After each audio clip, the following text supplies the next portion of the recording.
قربانیاں دے گئے، علی شاہ گیلانی، اللہ تعالیٰ ان کی قبروں پر رحمت نازل فرمائے۔ جیل میں نظر بندی میں اللہ کے ہاں دنیا سے رخصت ہو گئے، 80 سال کی عمر میں نظر بندیاں کاٹی، جیلیں کاٹی، مظالم برداشت کیے، کشمیر کی تحریک کو لے کے کھڑے ہوئے، حریت کے چیئرمین بن کے کشمیری مسلمانوں کی قیادت کی، ساری زندگی کشمیر کی قیادت کرتے، کشمیر کے لوگوں کی قیادت کرتے رہے، اور اپنی زبان پر ایک ہی نعرہ،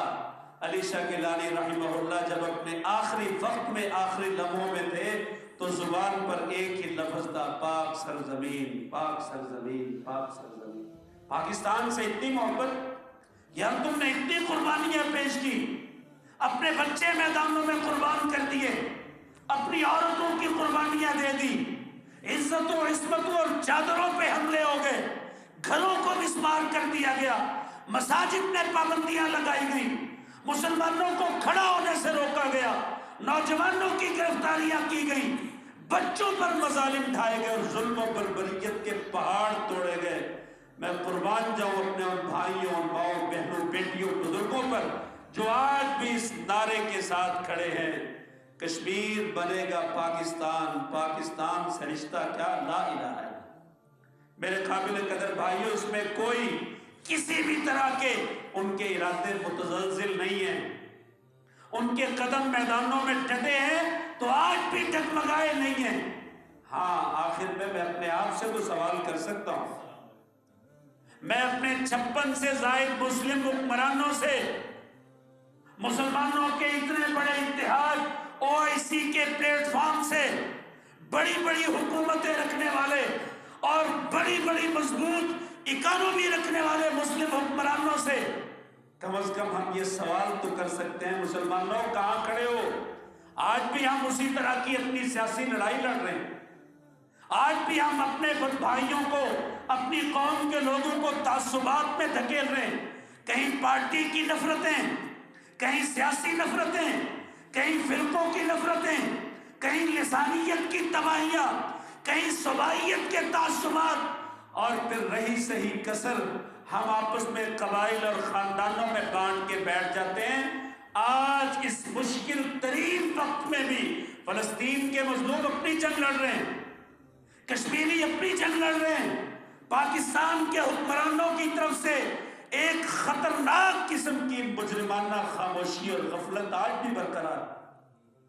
ہم کب اپنی آنکھیں کھولیں گے؟ وَقُولُوا عِبَادَ اللَّهِ إِخْوَانًا، ہم اپنے بھائیوں کو پیغام دیتے ہیں، ہم مسلم حکمرانوں کے ضمیر جگاتے ہیں، ہم جھنجھوڑتے ہیں ان کو، تمہارے پاس قوت اور طاقت موجود ہے، سفارتی سطح پہ بائیکاٹ موجود ہے، اقوام عالم کا دروازہ بجا سکتے ہو، دنیا میں امن کے ٹھیکیداروں کو خواب غفلت سے جگا سکتے ہو، اور دنیا کو یہ پیغام دے سکتے ہو کہ کشمیری اس وقت انتہائی اذیتناک زندگی بسر کر رہے ہیں، ہمیں کشمیر کے مسئلے میں اقوام متحدہ کی درجنوں قراردادوں کے مطابق کشمیریوں کو ان کا رائے حق دینا پڑے گا۔ آج نہیں تو کل، ہمارا تو ایمان ہے اللہ کے فضل و کرم سے، آج نہیں تو کل بالآخر یہ قربانیاں رنگ لائیں گی، بالآخر یہ شہادتیں رنگ لائیں گی، بالآخر جیلوں میں بیٹھے مسلمانوں کی دعائیں رنگ لائیں گی۔ آپا جی آسیہ اندرابی آج بھی بڑھاپے کی اس عمر میں بیماریاں ہر طرف سے گھیرے ہوئے ہیں، آج بھی ہندوستان کی جیلوں میں پڑے ہیں، اللہ کی قسم کوئی طبی سہولیات نہیں دی جا رہی۔ میں حیران ہوتا ہوں دنیا کے بڑے بڑے ممالک،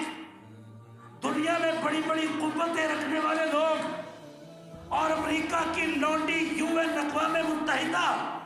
آخر وجہ اور سبب کیا ہے؟ ہم ہندوستان پر، ہندوستان کی غاصبانہ اور ہندوستان کی مجرمانہ جو آگے سے آگے بڑھنے کی کوشش ہے، کب تک اقوام عالم اس پر خاموش رہے گا؟